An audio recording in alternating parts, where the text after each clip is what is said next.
Dalam bahagian satu mengenai hydrogen versus elektrik kereta lagi, saya dah katakan bahawa proses penghasilan hidrogen adalah dua cara lah yang banyak digunakan sekarang. Yang pertama ialah electrolysis dan yang keduanya ialah steam reforming lah. Dan steam reforming mempunyai kecekapan tenaga yang agak rendah juga, antara 30 hingga 40%. Manakala electrolysis pula mempunyai kecekapan tenaga lebih kurang dalam 60 hingga 70%. Tapi steam reforming tu lebih murah lah pasal dia satu proses yang menggunakan gas metan ataupun gas daripada tanah lah, dan itu dia punya base cost dia agaknya lebih rendah dan menggunakan steam lah. So kat situ memang dia punya cost untuk menghasilkan hidrogen dah sampai sama taraf lah dengan cost yang untuk menghasilkan petrol ataupun diesel dari segi liter for liter.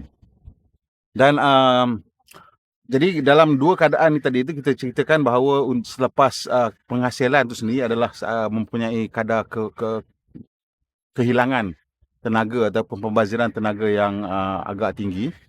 Selepas tu untuk penyimpanan juga mempunyai masalah, iaitu hidrogen perlu disimpan pada tekanan yang tinggi untuk menghasilkan kepadatan tenaga yang tinggi, ataupun dia kena bekukan ataupun sejukkan ke minus ataupun negatif 253 Celsius, minus 235 Celsius ke 253, saya tak ingat nombor tu, dia macam tu lah, untuk memastikan dia jadi cecair untuk disimpan mempunyai kepadatan tenaga yang tinggi.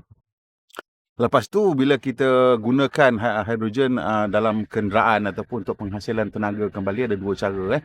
Guna pembakaran dalam enjin. Kalau kita gunakan pembakaran dalam enjin macam enjin ICE sekarang, dia punya kecekapan tenaga untuk enjin ICE ini adalah sekitar 30% lah. Jadi 70% daripada tenaga tersebut, walaupun hidrogen mempunyai kepadatan tenaga yang tinggi, masih lagi terbazir. Jadi dalam enjin ICE ni, kalau kita nak tahu di mana pembaziran dia, yang pertama sekali, enjin ICE semua ada radiator. Radiator itu adalah untuk membuang haba. Jadi haba yang dihasilkan dalam pembakaran tak dapat digunakan secara produktif. Terpaksa diambil, masuk ke dalam air, dikeluarkan di radiator. So, itu pembaziran. Juga haba yang keluar daripada exhaust dan juga benda-benda lain lah, macam gegaran dan bunyi sebagainya, dan kecekapan-kecekapan losses lain dari segi mechanical lah, friction, geseran dan sebagainya. So kat situ kita tengok, untuk pada saya lah, pendapat saya, kalau kita gunakan hidrogen sebagai bahan bakaran di dalam enjin, juga kita menghadapi kehilangan tenaga, kecekapan yang tinggi.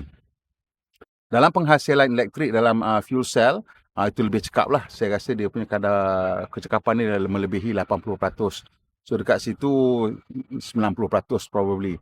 So dekat situ okey, dia bagus. Cuma masalahnya dalam kedua-dua keadaan tu, kita perlu membawa hidrogen dalam tangki yang agak berat lah.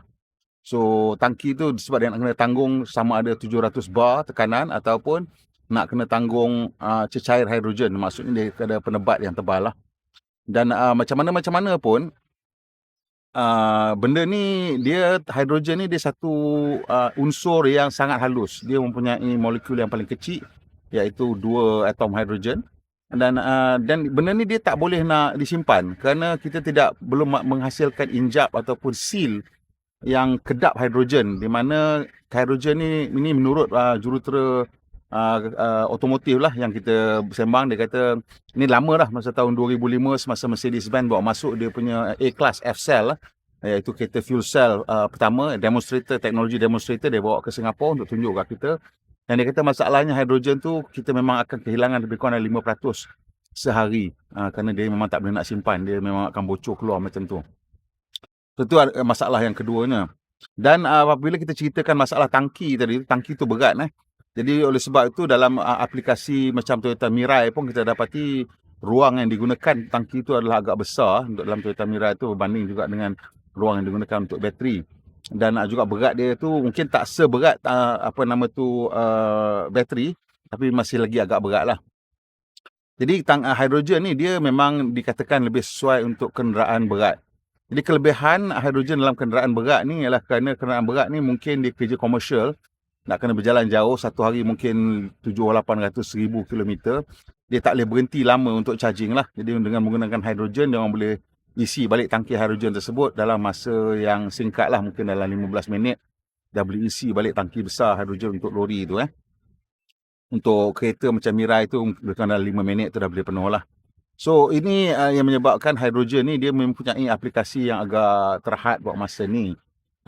Kerana walaupun sekiranya boleh dihasilkan hidrogen pada kadar yang murah dan pada kadar yang rendah dan mudah, ini masih lagi kalau kita gunakan dalam enjin pembakaran dia tidak cekap lah kerana dia ada pembaziran yang banyak. Dan kebocoran tadi saya cakapkan, dan dia punya aplikasi yang nampak sesuai sekarang ialah dalam bentuk untuk kegunaan kenderaan berat yang menggunakan ataupun menjana elektrik menggunakan fuel cell. So fuel cell juga satu teknologi yang dah lama, sebenarnya dah lebih 100 tahun, dan ianya memang cekap tenaga lah. Cuma dia punya bahan tu dia tak boleh, pasal dia ada macam pemangkin kat dalam tu, dah lama-lama pakai pemangkin tu akan habis. So nak kena gantilah dengan baru. Dia sama jugalah macam bateri, lebih kurang umur dia pun mungkin dalam 10 tahun, mungkin 15 tahun, depending on macam mana kadar penggunaan dia lah. Kalau kadar penggunaan dia rendah, mungkin macam biasalah, macam kereta biasa pun kalau kita penggunaan dia terjaga, elok, teratur, tak begitu tinggi, dan dia mungkin boleh lahan 20 hingga 25 tahun. Masa ada memang aplikasi yang tahan agak lama lah, tapi cara penggunaan dia mungkin tak sesuai untuk kegunaan awam lah. Untuk kegunaan dalam makmal untuk ujian memang betul boleh tahan begitu. Jadi daripada situ kita dapati halangan-halangan untuk hidrogen ni agak banyak jugalah. Itu pasal kita tengok syarikat-syarikat yang fokus kepada hidrogen semakin berkurangan. BMW masih lagi fokus kepada hidrogen, Toyota masih lagi menyertakan hidrogen untuk kenderaan berat, dan ada beberapa syarikat lagi lah yang masih lagi melihat hidrogen sebagai berpotensi untuk kenderaan berat. Tapi untuk kenderaan macam kereta dah kurang dah. Sebab utamanya ialah kerana bateri ni dia menggunakan elektrik. Jadi untuk elektrik itu kita dah tahu lah dia punya kecekapan penjanaan tu, kalau kita tengok daripada segi solar panel dalam 20%. Kalau ada sistem pembakaran sama ada gas ke arang batu, kecekapan dia dalam 30% jugalah, 30-35%. Tapi disebabkan ianya satu aplikasi industri, selalunya dia orang boleh menggunakan reuse the heat waste lah. So dia boleh menggunakan balik haba yang terbazir tu untuk memanaskan lagi air dan menghasilkan steam yang lebih banyak lah. So dia punya kecekapan tu mungkin setinggi 50 hingga 60%. So slightly better dan 2 kali ganda lah ICE punya kecekapan dengan menggunakan bahan api tersebut. Tapi solar lah sekarang yang mempunyai kecekapan ataupun kos yang paling rendah sekali. Dan untuk penghantaran pula hidrogen tadi, ada kos penghantaran yang agak tinggi pasal menggunakan lori tangki dan penebat tebal. Untuk elektrik hantar pakai wire saja, tak ada isu apa, lagi tinggi voltage, lagi cekap, dan situ adalah losses sikit dalam mungkin 5% ke macam tu. Dan bila masuk balik untuk charging ke bateri tu, dia ada jadi panas, so dia ada losses sikit lah, dalam I think 10-15% losses. Dan masa dia nak generate energy balik tu, dekat motor kecekapan dia tinggi atas daripada 90%. So secara keseluruhan kereta elektrik ni dia punya energy efficiency dia tinggi lah, 75% ataupun lebih baik daripada itu. So daripada situlah kita dapati kat mana, saya rasa pada pendapat saya lah, mana-mana proses yang mempunyai kecekapan yang rendah, akhirnya dia tak akan boleh bersaing dengan proses yang ada kecekapan yang lebih tinggi.